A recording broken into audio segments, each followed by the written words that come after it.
안녕하세요.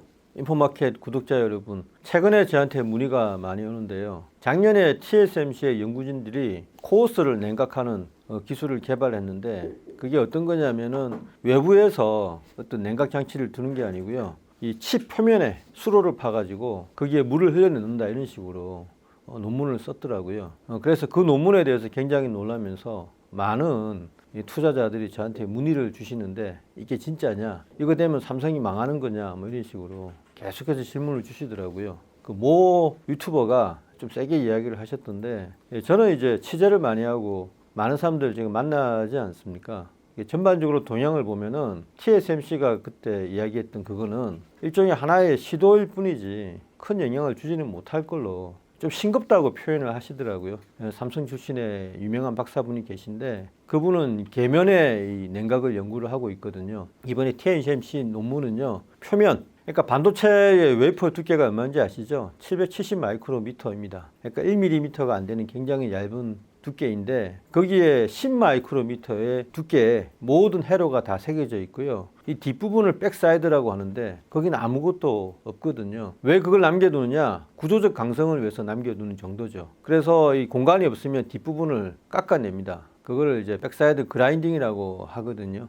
HBM 같은 경우는 30 마이크로미터까지 깎아내버리죠. 60 마이크로미터가 두꺼운 A4 종이 두께니까 얼마나 얇게 깎아내는지 아시겠죠. 거기에 비해서 CPU나 GPU들은 좀 넉넉하게 뒷부분을 남겨둡니다. 한마디로 수로를 충분히 팔 수 있는 공간이 있고요. 근데 그 수로를 파는 거는 회로 안에 들어간다는 이야기가 아니고 뒷부분 표면에 약간 물기를 내 가지고 냉각의 효율을 높이자 그런 의미거든요. 싱겁다라는 표현을 아시겠죠. 만약에 이게 회로 안에 들어가서 진짜 계면에서 발생하는, 계면이라는 거는 면과 면이 맞닿으면 계면이라고 하는데요. 이 코어스 구조는 칩을 인터포저에 붙이고 인터포저를 서브스트레이트에 붙이니까 계면이 두 개 발생하죠. HBM 같은 경우는 적층을 할 때 각 적층면이 계면이 생기고요. 또 완성된 HBM을 인터포저에 붙일 때 계면이 한번 발생하고 또 인터포저가 밑에 서브스트레이트에 붙일 때 계면이 발생하거든요. 모든 계면이 열 발생의 소스입니다. 그러니까 TSMC 하는 거는 계면을 손댈 자신은 없으니까 백사이드에 이렇게 물기를 내 가지고 공정상에서 우리가 여기까지 했다라는 거를 고객한테 어필을 하는 겁니다. 그거를 침소봉대 해가지고 정말 이게 삼성전자 큰일 났다는 식으로 이야기를 하면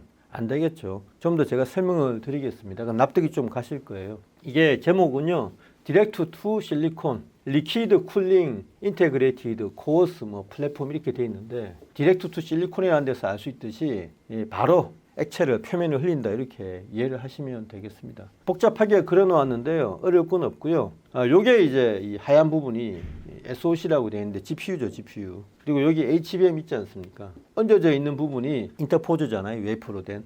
여기에 이제 인터포저 안에 있는 배선이고요. 여기에 또 커다란 범프를 통해서 서브스트레이트에 연결되어 있지 않습니까? 여기까지는 통상적인 코어스인데 여기 보시면 위에 이렇게 분홍색, 파란색 이렇게 해놨죠. 이게 뭐냐면 플래넘입니다. 이번 논문에 나온 거. 플래넘은 이제 물이 흐르는 어떤 강 같은 걸 말하는 거예요. 이 표면을 이렇게 파내가지고 이 플래넘 안에 액체가 흐르거든요. 여기 보시면 외부로부터 이 파란 거는 냉각수고요. 이 쭉 흘러가지고 표면에 열을 순환시키는 거죠. 그래서 파란 걸로 들어왔다가 이게 데펴져가지고 이제 빨간 걸로 나가지 않습니까? 핵심은 플래넘이고요. 플래넘에서 물이 새면 큰일 나죠.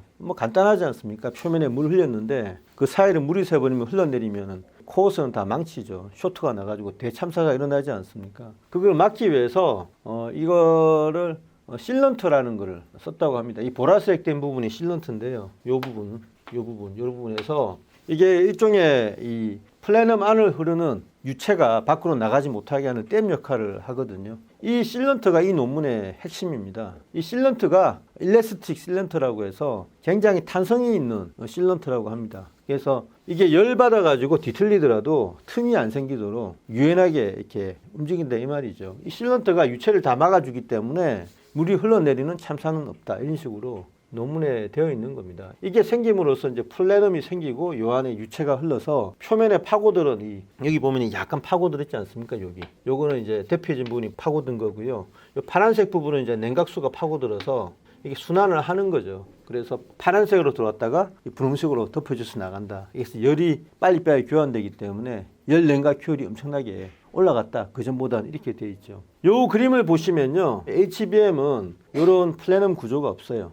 그냥 TIM이라고 되어 있거든요. 요거는 그전하고 똑같습니다. TIM은 뭐냐면 서멀 인터페이스 머티리얼이라고 해서요, 그냥 그리스입니다. 그리스. 유막이라고 할 수도 있죠. 공기보다는 이런 유막이 열을 빨리 빼기 때문에 HBM은 전통적으로 TIM 그건 붙인다고요. 플래넘 형성을 못합니다. 왜 그런지 눈치채셨겠죠. HBM의 한 장 두께가 30 마이크로미터 아닙니까? 뒤쪽에 플래넘을 만들기 위해서 이런 홈을 팔 수 있는 공간이 전혀 없죠. 그러니까 HBM은 계면을 손대지 못한다고요. 뭐 어차피 이것도 계면을 손댄 게 아니고 백사이드를 이용해서 물기를 낸 거에 불과하죠. 요거는 어떤 학술적인 의미가 있는 게 아니고 아이디어 차원에서 해본 겁니다. 현장에서 직접 하고 계시는 박사급 연구원들의 이야기를 들어보지 않고 약간의 좀 상상력을 가미하면 엉뚱한 결론이 나오죠. 삼성 망하지 않고요. 요거는 전혀 그거와 관계없는 그런 논문이에요. 그래서 여기 보시면 HBM 못 그린다 한계가 딱 분명하죠. 그래서 백사이드 두께가 HBM 얇기 때문에 못한다. 제가 적어 놓았고요. 모두에서 이야기했듯이 중요한 건 계면 냉각이거든요. 그러면 왜 계면을 안 건드리겠습니까? 계면이라고 하면 범프 있는 부분, 요 부분하고 서브스테이트하고 요 인터포저 사이에 있는 요 범프가 다 계면이거든요. 여기서 엄청나게 열이 발생합니다. 왜 못 건드리겠어요? 여기는 게 다 봉지재거든요. 화학물질로 굳혀놓은 건데 요것 대신에 뭔가 들어가 가지고 열을 빼기 위해서는 엄청난 작업이 필요하죠. 공정을 다 바꿔야 된다고요.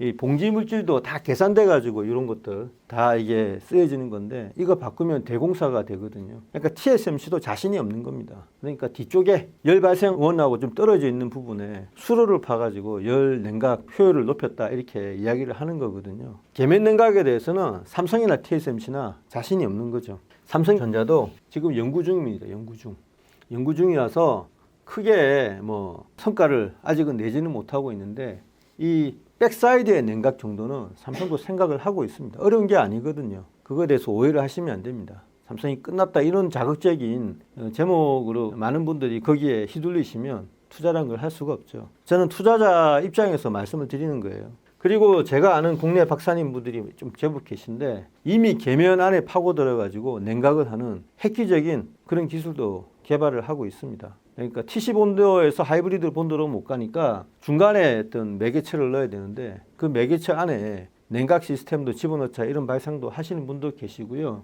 정말 국내에도 더멀 열 문제가 앞으로 핵심이라는 걸 정확하게 인식을 해서 삼성전자라든가 SK 하이닉스에 제안을 하는 그런 비상장사도 있습니다. 그러니까 여러분들이 이런 동향을 이제 전혀 모르시죠. 투자자 입장에서는 자라보고 놀란 가슴 소뚜껑 보고 놀란다고 막 가슴을 쓸어내리는데 전혀 어떤 핵심을 뚫는 그런 논문이 아니고 사이드 논문입니다. 그러니까 장인 정신이 뛰어나다. 우리 고객을 위해서 이 정도까지 우리가 세심하게 신경을 썼고 우리의 손기술이 대단하다 이런 걸 이야기하는 건데 손기술은 삼성전자도 있습니다. 다만 계면 냉각이 더 중요하니까 나중에 좀 봐서 한꺼번에 진행을 하려고 하는 거죠. 표면 냉각은 중요한 게 아니다. 다시 한번 말씀을 드립니다. 투자를 할 때는 논문도 열심히 읽어봐야 되는데 현장 기술자를 좀 만나서 좀 말씀을 들어봐야 됩니다. 만나서 이 사람들이 어떤 공정을 하는지 좀 인터뷰를 해보면 우리가 책이나 뭐 유튜브를 보고 망상하든 상상하든가 하고는 전혀 180도 다르게 흘러가고 있습니다. AI 시대에 있어서 냉각이 엄청나게 중요해지는 만큼 그 냉각 시장을 선점하기 위한 전투는 지금도 물밑에서 진행되고 있다. 이 정도로 말씀드리겠습니다. 네, 감사합니다.